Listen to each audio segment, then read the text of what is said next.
दोस्तों आज के प्रैक्टिस सेट में हम संधि पर चर्चा करेंगे और उससे जुड़े जो भी महत्वपूर्ण क्वेश्चन हैं उनको सॉल्व करेंगे। चलिए क्वेश्चन शुरू करते हैं। और दोस्तों आपसे कहना है कि आप भी जो भी क्वेश्चन का आपको जवाब आता है वीडियो पॉज करके कमेंट बॉक्स में देते रहिए और आखिर में देखिए कि आप कितना क्वेश्चन सही कर पाते हैं। और इससे क्या होगा कि आपका स्वयं का मूल्यांकन हो जाएगा, क्योंकि अब तैयारी नए सिरे से शुरू नहीं की जा सकती है। जो भी टॉपिक है उसका प्रैक्टिस ही किया जा सकता है। चलिए शुरू करते हैं। पहला क्वेश्चन है, दो वर्णों के मेल से होने वाले विकार को कहते हैं। ऑप्शन है संधि, समास, उपसर्ग, प्रत्यय। जैसा कि आपको पता होगा कि इसका सही जवाब क्या होगा, ऑप्शन ए संधि। दो वर्णों के मेल से होने वाले विकार को संधि कहते हैं। और दोस्तों यहीं पे अगर दिया होता कि दो शब्दों के मेल से होने वाले विकार को, तो दो शब्दों को जहां दे देता वहां पे हम उसको क्या कहते, समास कहते। अगला क्वेश्चन देखते हैं। संधि कितने प्रकार के होते हैं? ऑप्शन है 1, 2, 3, 4। इसका जवाब दीजिए आप लोग। हाँ, इसका जवाब होगा ऑप्शन सी 3। संधि 3 प्रकार के होते हैं। कौन कौन? स्वर, व्यंजन और विसर्ग। अगला क्वेश्चन देखते हैं। दयानंद में प्रयुक्त संधि का नाम है। दयानंद में प्रयुक्त संधि का नाम है। इसका सही जवाब होगा ऑप्शन बी, दीर्घ संधि। दीर्घ संधि। अगला क्वेश्चन देखते हैं। कपीस में प्रयुक्त संधि का नाम है। कपीस में प्रयुक्त संधि का नाम है। इसका सही जवाब होगा ऑप्शन बी। अगला क्वेश्चन है, सदैव में प्रयुक्त संधि का नाम है। इसका सही जवाब होगा ऑप्शन बी, स्वर संधि। अगला क्वेश्चन है, इनमें कौन सा संधि का उदाहरण है? ऑप्शन है संयोग, मनोहर, नमस्कार, पवन। इसका सही जवाब है ऑप्शन डी, पवन स्वर संधि का उदाहरण है। अगला क्वेश्चन है, निम्नलिखित में से कौन सा शब्द वृद्धि संधि का उदाहरण नहीं है? ऑप्शन है सदैव, जलौग, गुरुपदेश, परमोद्वार्य। इसका सही जवाब है ऑप्शन सी, गुरुपदेश वृद्धि संधि का उदाहरण नहीं है। अगला क्वेश्चन है, निम्नलिखित में से दीर्घ संधि युक्त पद कौन सा है? महर्षि, देवेंद्र, सूर्योदय, दैत्यार्य। इसका सही जवाब है ऑप्शन डी, दैत्यार्य दीर्घ संधि युक्त पद है। अगला क्वेश्चन है,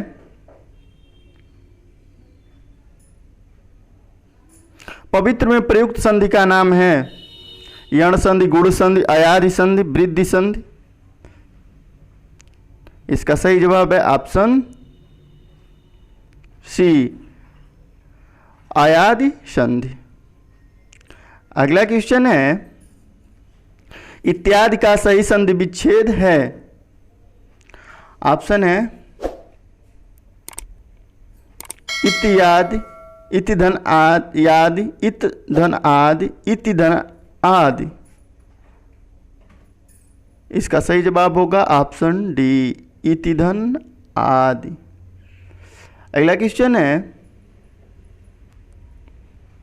निरर्थक का सही संधि विच्छेद है। इसका सही जवाब है ऑप्शन सी, निधन अर्थक।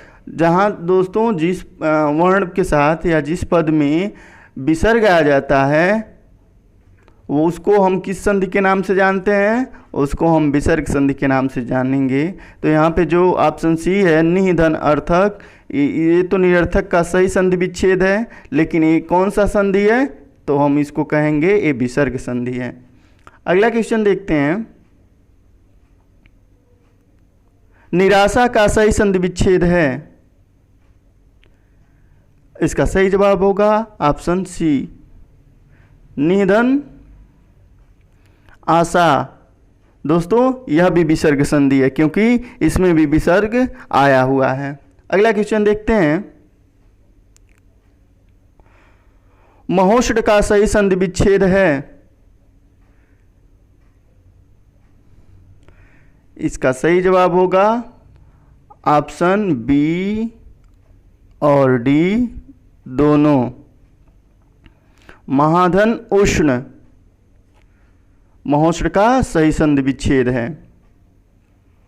अगला क्वेश्चन देखते हैं, सन्मति का सही संधि विच्छेद है। इसका सही जवाब होगा ऑप्शन ए समधन मति, सन्मति, सन्मति का ये सही संधि विच्छेद है। अगला क्वेश्चन देखते हैं, परोपकार में प्रयुक्त संधि का नाम है। इसका सही जवाब होगा ऑप्शन बी गुण संधि। परोपकार में प्रयुक्त संधि है गुण संधि। अगला क्वेश्चन है,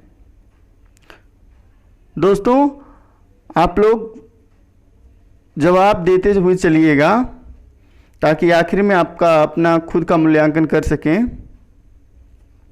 अगला क्वेश्चन है, निम्नलिखित में से कौन सा शब्द स्वर संधि का उदाहरण है?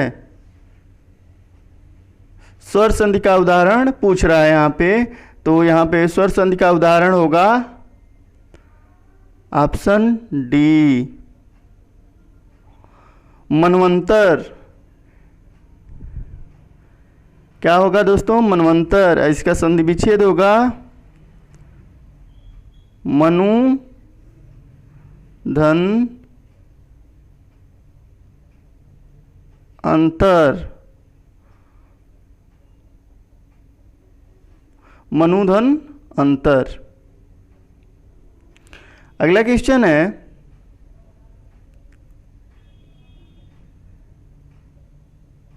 निश्चल का सही संधि विच्छेद है। निश्चल का सही संधि विच्छेद है, तो दोस्तों इसका सही जवाब होगा ऑप्शन डी। और ये कौन सी संधि हो जाएगी? अब हमको लग रहा है कि इसमें आप लोगों को कोई कठिनाई नहीं होनी चाहिए क्योंकि इससे पहले मैं 2-3 क्वेश्चन इस पे करा चुका हूँ जी। इसका सही संधि होगा ये, जहाँ पे भी विसर्ग आ जाएगा वो क्या हो जाएगा? विसर्ग संधि हो जाएगा। तो निधन चल में विसर्ग आया हुआ है इसलिए यह विसर्ग संधि है। अगला क्वेश्चन देखते हैं, निम्नलिखित शब्दों में से किसमें विसर्ग संधि है? ऑप्शन इसका सही होगा ऑप्शन बी निश्चल। निश्चल में विसर्ग संधि है। अभी हम पहले कुछ क्वेश्चन पहले इसका आंसर हम लोग देखे थे कि क्या होगा? निधन निधन चल निश्चल। अगला क्वेश्चन है, सप्तर्षि का सही संधि विच्छेद है। इसका सही जवाब होगा ऑप्शन सी सप्तधन ऋषि। सप्तर्षि का सही संधि विच्छेद है। अगला क्वेश्चन है, स्वागत में प्रयुक्त संधि का नाम है। स्वागत में कौन सी संधि है? इसका सही जवाब होगा ऑप्शन बी यण संधि। शूधन आगत क्या होगा? स्वागत होगा। अगला क्वेश्चन देखते हैं, दिगंबर में प्रयुक्त संधि का नाम है। दिगंबर में किस संधि का प्रयोग हुआ है? आप लोग इसका जवाब दीजिए। जी, इसका सही जवाब होगा ऑप्शन ए, व्यंजन संधि। दिगंबर में व्यंजन संधि का प्रयोग हुआ है। अगला क्वेश्चन है, निम्नलिखित शब्दों में से किसमें स्वर संधि है? स्वर संधि किसमें है? जी, इसका सही जवाब है ऑप्शन बी, रजनीश। रजनीश में स्वर संधि है। अगला क्वेश्चन देखते हैं, प्रत्युपकार का सही संधि विच्छेद है? जी, इसका सही जवाब होगा ऑप्शन सी, प्रतिदन उपकार, प्रत्युपकार। अगला क्वेश्चन है,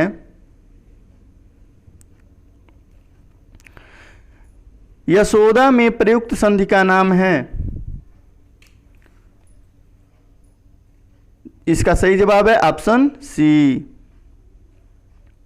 यशः धन दा। यशः धन दा। दोस्तों बहुत अच्छे से नहीं लिखा पा रहा है, आप लोग समझ जाइएगा। यशः धन दा, यशोदा का सही संधि विच्छेद होगा और इसका जवाब इसमें क्या है? Option C. ये क्या है? विसर्ग यहाँ पे आया हुआ है, इसलिए यह विसर्ग संधि होगा। अगला क्वेश्चन देखते हैं, निम्नलिखित में एक शब्द संधि की दृष्टि से अशुद्ध है, उस शब्द का चयन कीजिए। जो निम्नलिखित ऑप्शन दिए गए हैं उसमें से एक अशुद्ध है संधि की दृष्टि से, उसको हमको उसका जवाब देना है। तो इसका सही जवाब होगा ऑप्शन डी, तदोपरांत। अगला क्वेश्चन देखते हैं, अभ्युदय शब्द में कौन सी संधि है? अभ्युदय में कौन सी संधि है? इसका सही जवाब होगा ऑप्शन सी, यण संधि। अभ्युदय में यण संधि है। स्वर संधि में कितने भेद हैं? जो स्वर संधि है, पहले तो संधि 3 प्रकार का होता है, अब उसमें कौन कौन? स्वर, व्यंजन और विसर्ग। अब पूछ रहा है यहाँ पे कि स्वर में कितने भेद होते हैं, यानी स्वर के कितने भेद हैं? तो इसका सही जवाब होगा ऑप्शन सी, 5। स्वर संधि के 5 भेद हैं। अगला क्वेश्चन है, स्वर संधि का उदाहरण कौन सा है? स्वर संधि का उदाहरण यहाँ पे कौन सा है? इसका सही जवाब होगा ऑप्शन सी, रत्नाकर। अगला क्वेश्चन है, व्यर्थ शब्द में किन वर्णों की संधि हुई है? व्यर्थ शब्द में किन वर्णों की संधि हुई है? इसका सही जवाब होगा ऑप्शन ए, ई धन अ। इसका संधि विच्छेद होगा दोस्तों वी धन अर्थ।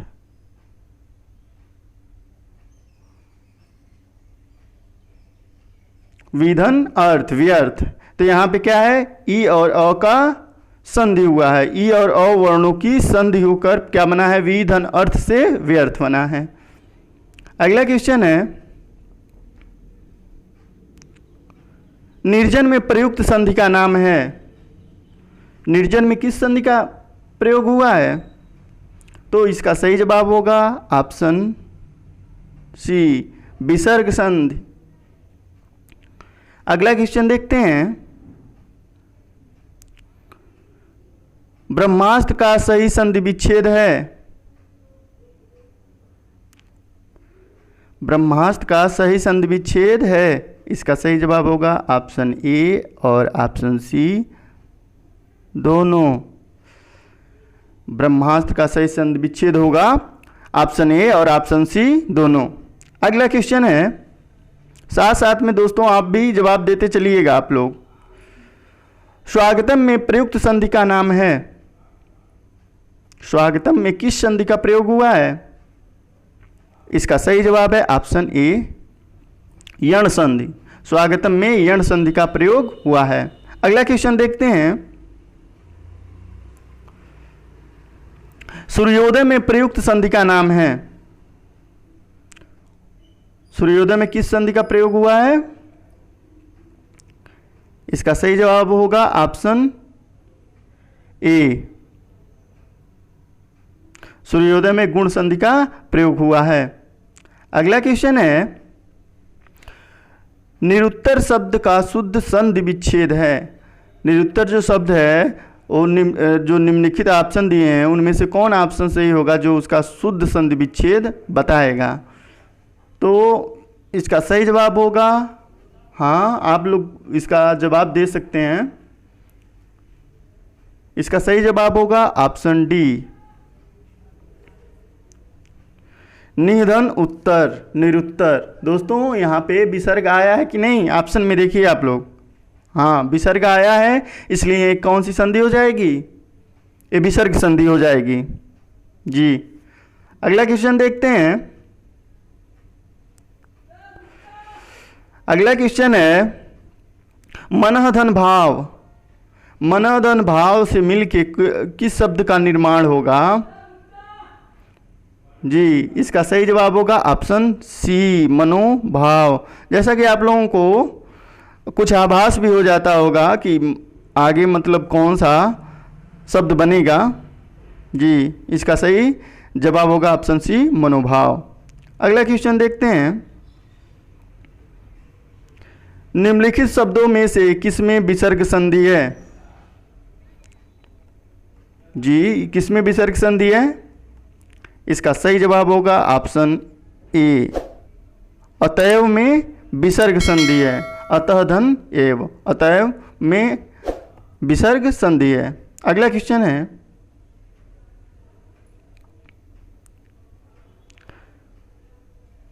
निम्नलिखित शब्दों में से किसमें व्यंजन संधि है? जी, व्यंजन संधि बताना है किसमें है, तो इसका सही जवाब होगा ऑप्शन सी, सत्कार में व्यंजन संधि है जी। अगला क्वेश्चन देखते हैं। अ धन ई बराबर ए स्वर संधि के किस भेद को व्यक्त करता है? जी, बहुत अच्छा क्वेश्चन है, इसका जवाब आप लोग दें। जी, इसका सही जवाब होगा ऑप्शन बी, गुण संधि। अ धन ई बराबर ए, इस नियम का प्रयोग किस में किया जाता है? गुण संधि में किया जाता है जी। अगला क्वेश्चन देखते हैं। अधः धन गति बराबर अधोगति किस संधि का उदाहरण है? तो दोस्तों हमको नहीं लग रहा है कि आप लोगों को इसमें बताने में कुछ कठिनाई होनी चाहिए, क्योंकि इससे संबंधित आप लोगों को मैं बार बार कई सारे क्वेश्चन करा चुका हूँ जी। यहाँ पे आप लोग ऑप्शन में जो ऊपर क्वेश्चन पूछा है तो वहाँ पे आप लोग देखिए अधः में किसका प्रयोग हुआ है? विसर्ग का। तो हम लोगों को निसंकोच एकदम पूरा 100% जवाब हम लोगों का क्या होना चाहिए? विसर्ग संधि। इसका सही जवाब होगा ऑप्शन बी। जहाँ पे भी विसर्ग आ जाए वो कौन सी संधि हो जाएगी? विसर्ग संधि हो जाएगी। अगला क्वेश्चन देखते हैं। उत्धनहार के योग से कौन सा शब्द बनेगा? इसका सही जवाब होगा, हमको लग रहा है बहुत लोगों का ऑप्शन जो इसका सही जवाब है वो अब पता होगा और उसका जवाब भी दे दिए होंगे लोग जी। तो इसका सही जवाब होगा ऑप्शन डी, उद्धार। उत्धनहार के योग से उद्धार बनेगा। अगला क्वेश्चन है। धातु के कितने भेद होते हैं? धातु के कितने भेद होते हैं? इसका सही जवाब है ऑप्शन सी, धातु के 2 भेद होते हैं। अगला क्वेश्चन है। अन्वय का सही संधि विच्छेद है। अन्वय का सही संधि विच्छेद है। इसका सही जवाब होगा ऑप्शन ए अनुधन ए बराबर क्या होगा, अन्वय होगा जी। अगला क्वेश्चन देखते हैं जो इस प्रैक्टिस सेट का आखिरी क्वेश्चन भी है। यद्यपि में प्रयुक्त संधि का नाम है। यद्यपि जो शब्द है इसमें किस संधि का प्रयोग हुआ है, इसका जवाब देना है। आप लोग जवाब दे सकते हैं कमेंट बॉक्स में जी। इसका सही जवाब होगा ऑप्शन सी, यण संधि। और इसका संधि विच्छेद क्या होगा,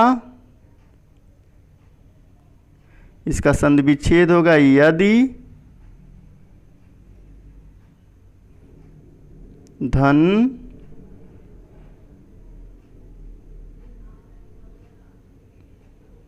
अपि।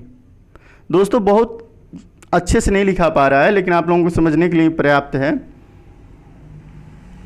दोस्तों ये वीडियो आप लोगों को कैसा लगा कमेंट करके हमें बता सकते हैं। अगर वीडियो आप लोगों के लिए थोड़ा भी ज्ञानवर्धक हो, उपयोगी हो, तो हमारे चैनल को सब्सक्राइब करें, वीडियो को लाइक करें और अपने दोस्तों के साथ शेयर करना ना भूलें।